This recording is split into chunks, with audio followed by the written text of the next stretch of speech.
welcome to our community. Susie Thomas here with you this morning, visiting with David Warther and Tessa Compton, both of the David Warther Carvings and Gift Shop. Good morning to both of you. Good morning. Good morning. If you're thinking that Warther name is familiar, well, you're absolutely right, because I'm sure you've heard of Warther Carvings and Mooney Warther. That was your grandfather, yes, David? That's right. Tell us a little bit about him. Well, Grandpa was quite a character. He carved the history of the steam engine, and those carvings are on display in the museum down in Dover. And I grew up down at Dover, spending a lot of time with Grandpa. I was 14 when Grandpa died. So I kind of picked up on carving from when I was little. I started carving when I was very young. And when I was 6 years old, I started carving little ships, and I've been making ships ever since. Did he ever get a chance to see what an impact he had had on you? Did you do carving together? You know, we really didn't do carving together, but Grandpa did see a lot of my earlier carvings, and he did a lot to encourage me. Grandpa did a lot to encourage anybody that was interested in anything.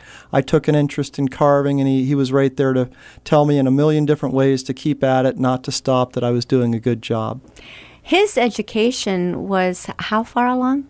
Third Grandpa grade? actually only went to the second grade, and he wasn't the best at getting through school. He was actually working a regular job when he went to school as a kid.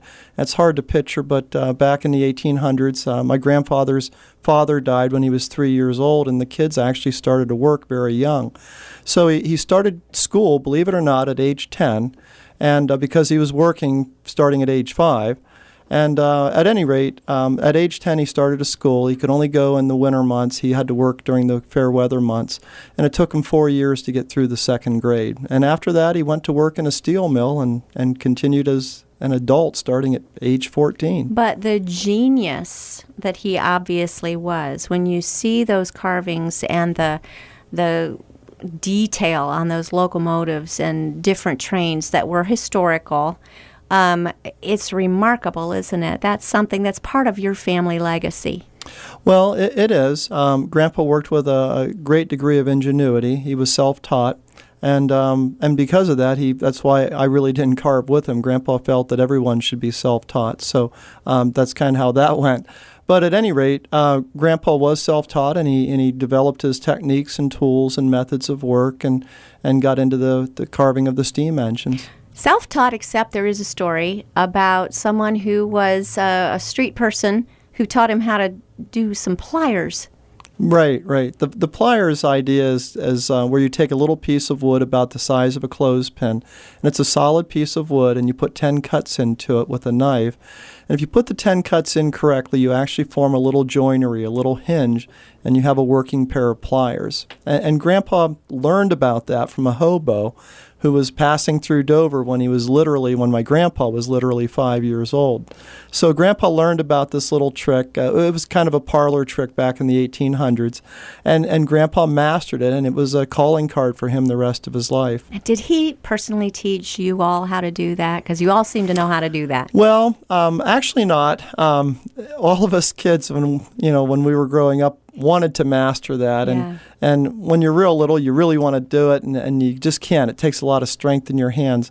I remember my dad telling me when I was real little, don't even try making pliers. You won't have enough strength in your hands till you're 13, and he was right. And you have to be about 13 or 14 till you have the finger strength, the muscles in your fingers developed enough to where you can carve the pliers. That is fascinating. And then I think one of the things that's interested in the museum, the other museum with your grandfather's works, that tree that's all of pliers. Mm-hmm. How many pliers are in that? There are 511 pair of pliers. And, How can somebody even think of that?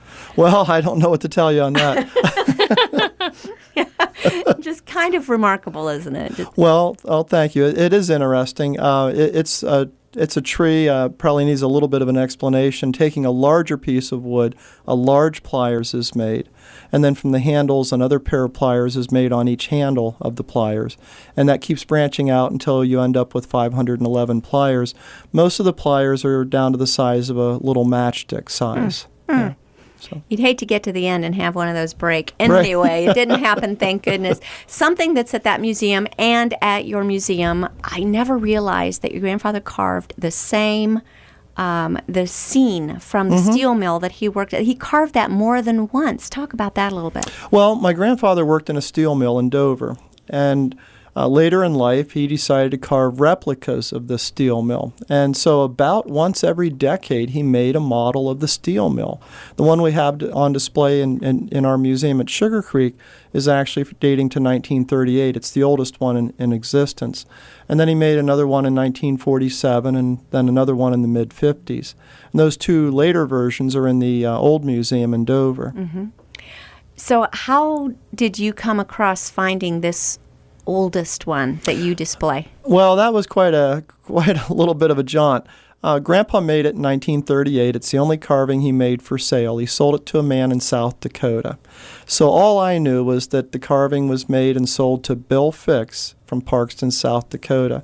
So back in the 80s, I started researching, trying to find Bill Fix and his family, and I was able to track it down. It's a long story. I don't think we want to go into it here, but I was able to track it down, and I purchased it and brought it home. My son was real little at the time. He was maybe 8 years old, and we rebuilt the steel mill, and it's on display at Sugar Creek. More things on display in Sugar Creek. This is absolutely fantastic. And evidently, this carving gene skips a generation. Your grandfather was so into locomotives. You are into ships and the history of ships. Where did that come from, do you think? Well, I don't have a good answer for that. I started carving ships when I was very little. I just think I probably liked the beauty of ships. Mm-hmm. And I made a little ship because I found a piece of scrap wood that I thought looked like a ship. And once I made a little ship out of it that day, I was very, very happy. And my dad and my grandpa made a big deal about it. Of course, that was very inspirational. So I kept carving ships, and I've had ships on my workbench ever since that day. Do you still have that one? My mom kept it, yes. It's on display. Oh, I call it the scrap of wood that was the spark to start it all. There you go. That's exactly right. Tessa, your position with David Werther Carvings, talk about that. What are you doing? Well, I'm actually the managing director at David Werther Carvings, and so anytime you call in, you'll hear me answer the phone most of the time. And so what I do is really I schedule groups to come through and work with other organizations in our area and just do my best trying to invite people to experience these carvings because they're so unique and so inspirational. How long has the Sugar Creek Museum been in existence? We have been there for 3 years now. And we're actually a 501c3, so we're a nonprofit. And all of our donations and all of our admissions go right back into keeping our building in tip-top shape, keeping the doors open and the lights on, if you will. It's amazing how much there is to see there. And to take us from room to room, could you give us sort of an audio tour of room to room of what we find? And the two of you can jump in if you'd like. But Sure. take of what we would see, where you get the huge tusks and the history of the ships that you know so well. Give us a quick tour. Well, person would walk in the front door. This is our location. First off, is between Sugar Creek and Walnut Creek on State Route 39, and people would see a very tall, beautiful clock tower in our parking lot and then our building. And you'd walk in, and Tessa or another friendly face would greet you. We'd say, "Welcome to Werther's." And at that point in time, you'd be in our lobby. And our lobby is just very spacious and very beautiful. And it just gives you an idea that you're stepping into something that's unique to the area, something that's like a little different than what you would expect to find in the middle of cornfields. It's got to be unique to any area. Who else has this kind of a museum? We've had people come in from Chicago who comment that our galleries are in some ways exceeding the galleries in urban areas. Yeah. And so to be part of something like that, to get to experience something like that is truly a treasure. So they would come in and then they would walk through our huge oak French doors that would then pass under a starry sky and then catch their first glimpse of one of David's carvings in our ancient room, with ships dating back to 3200 BC. David, how do you know what a ship in 3200 BC looked like? Well, actually, the research is quite extensive. And I'll be the first to say that the research is done by the researchers. I always say my job is to research the researchers. But there are actually men and women out there right now who are spending their lives working very hard to learn about all the different ships that sailed throughout the eons. When a lot of us watch National Geographic, we see people diving for ancient ships. And these are literally people that I end up working with. These are the men and women that find the remains of a very ancient ship on the bottom of the ocean. If the ship is very large, they study it on the bottom of the ocean. A lot of the Greek freighters and Roman freighters were so large, they cannot, really bring them off the ocean floor. Then smaller ships they are able to bring up. They're able to study the structures and so forth. And there's a lot to it. It would be a long story getting into all the details of what they do, but these researchers are very particular about making blueprints to show what the ship looked like when it was brand new. And then I take those same blueprints and then I recreate that ship in miniature. So it just goes backwards. Right. You're actually creating the miniature from the actual blueprints of the actual ship that they find. Right. A lot of people think these researchers are finding ancient blueprints, and that's not the case. We find blueprints for ships going back to late 1400s at best. Not too much even before the year 1600 in terms of actual drawings and plans. So again, these people are finding ships, drafting plans, reverse engineering the ship, putting it on paper, and then again I take it off the paper and put it in the third dimension. In all of this, has anything really come as a surprise to you? Like, my goodness, the technology was beyond what we would expect back then. That's one thing that has always been surprising is how technologically advanced these people were. I've come to the conclusion, and I think a lot of scholars and researchers have also, that the people that lived back then making these ships were just as bright as our engineers and workers today. The difference is we have more tools in our toolbox, and now we have the computer and computer-aided design and so forth. But these people really had a lot going for them. They really designed some really incredible ships. I was blessed to be able to take a tour, and what's really fun is David Warther is one of the tour guides, so you can actually take a tour with David describing all of these things.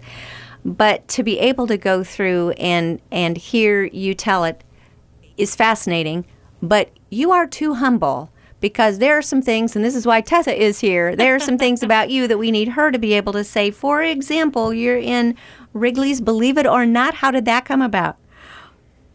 How did it come about, David? Actually, we found out about it after it happened. That's got to be amazing. So you didn't apply, obviously. No, we didn't. In fact, somebody told me that I was in it. A local radio station, actually, is how I heard about it, called me up and wanted to interview me about being in Ripley's Believe It or Not. What I said, Wrigley's? I'm thinking chewing gum. Ripley's Believe It or Not. Thank you. And so my grandfather was a friend of Robert Ripley's back in the day, back in the 20s and 30s. And so I thought, well, somebody got some communication mixed up. And so I said to the girl, I said, you must be thinking of my grandfather and his carvings and that being in Ripley's years ago. And so, you've got the wrong place. Got the wrong Warther. and it was really comical. She said, one moment, please. Wow. And she came back on the phone and she read a paragraph out of Ripley's Believe It or Not's latest book. And it was a paragraph about my carvings of the ships with the ivory rigging and so forth. She said, that doesn't sound like your grandpa, does it? So she knew she had the right person. So she was on to me, and I didn't even realize it. So she should have said, so believe it or not, David, you're actually in Believe It or Not. So let's talk about this rigging. What about it puts it into this incredible category? Well, what's amazing about it is when you walk in and you see the first carving, it actually looks like string. Mm-hmm. And it's not until a tour guide points it out to you that you realize that it's actually ivory that's been carved down to 7/1000ths of an inch in diameter. So to give you... Just say that again. I know, it's so complicated. 7/1000ths of an inch in diameter. Yeah. And what is amazing, to give you a visual of what that actually looks like, is that is twice the width of hair. Wow. Yeah. Wow. So you're able to carve these. All right, I'm back to you. How in the world do you carve something and not break it, for one thing, that is that small. Well, if there's any consolation to you, I break a lot of them as I make them. Okay. I start off by cutting up strips of ivory. Now, all the ivory we use is antique ivory that was brought to the States years ago by collectors. Collectors were basically missionaries, big game hunters, oil field workers. So let's say it's all legal ivory. Yes, that's right. It's all antique legal ivory. Basically, it's been grandfathered under the law because it was brought in legally. Mm-hmm. So I end up cutting up strips of ivory on a bandsaw. The strips, the girls that work at our place call the strips square pieces of uncooked spaghetti. So if you can, what it looks if you like. can And picture, that's much the texture and the density Yes. of it. Mm-hmm. When you first feel that strip, it doesn't bend. It's still very dense. Yes. and then I actually use one file and one type of sandpaper to reduce that strip down to the size of a little thread. 7 thousandths in diameter. It's just a lot of hand filing and sanding. The trick with anything working in miniature is how to hold on to it while you're working it. And what I do to hold on to the ivory rigging while I'm working with it, I lay the ivory strip. So again, picture a square piece of uncooked spaghetti. I lay it into a groove in a block of steel. And the groove is just a little bit bigger than or maybe a little bit smaller than what that little strip of ivory is. And as I file over top the groove with the file, I rotate that little piece of ivory. The filing and rolling makes it round, then I start moving it into smaller grooves. And I end up in grooves where I just use sandpaper to finally render out the rigging size. Incredible. This is a technique that you would get to see David demonstrate Yeah. should you come visit us. It's one stop on the tour when you get to actually see David working in his workshop. Pretty That's awesome. right in the middle of our museum. We're with David Werther and Tessa Compton. I'm going to take a break real quick, talk more about David Werther carvings after these words. You're listening to Our Community. Man, doesn't this, it's going too fast. Okay. Is there something we should do differently? No, you're perfect. You're Okay. just doing great. This is- Absolutely great. This is fun. This Isn't is it? fun. Isn't it? Can you just come regularly? We have to have you back because we're not going to get the rest of this in 10 minutes. We've got 10 minutes left. So, yeah, because of 14. And really, if you do want us back sometime, we'd be glad to come back. Oh, we're doing it. That's a given. We'll just be our regular guest. It was the same thing with your dad. He would like come every once in a while. We just get the same kind of thing going. All right, let's see. 14, 13 and a half. So 16 and a half would be 10. Yeah?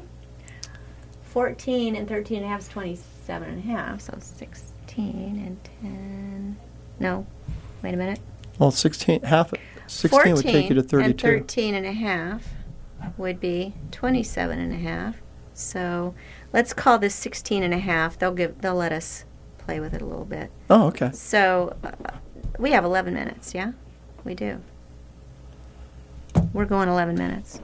Okay. Do you have other questions for us? Oh, gosh, yeah. Okay. Good, good. Oh, my Great. word. Tessa, Yes. you need to say a little more. I'm saying too much. Oh, afraid. it's I think I'm talking too much. But that's. It's real. Do you both feel good about it? Oh, I Is it- feel good feel about it. I good. just feel like I'm cheating her. She came up here. It's like she's not talking as much. You're the interesting one. I just add in when I see fit. But it's so good. I'm going to throw dinner tours to you Okay, and let you talk about Werther knives. great. Okay. 1902, right? First knife. 17 years old. Yeah, his mother. Yep. Yeah. Oh my gosh, yeah, amazing. Okay. All right, here we go. This is part 2. And I hope I'm right in guessing that I'm going 11 minutes. In 3, 2,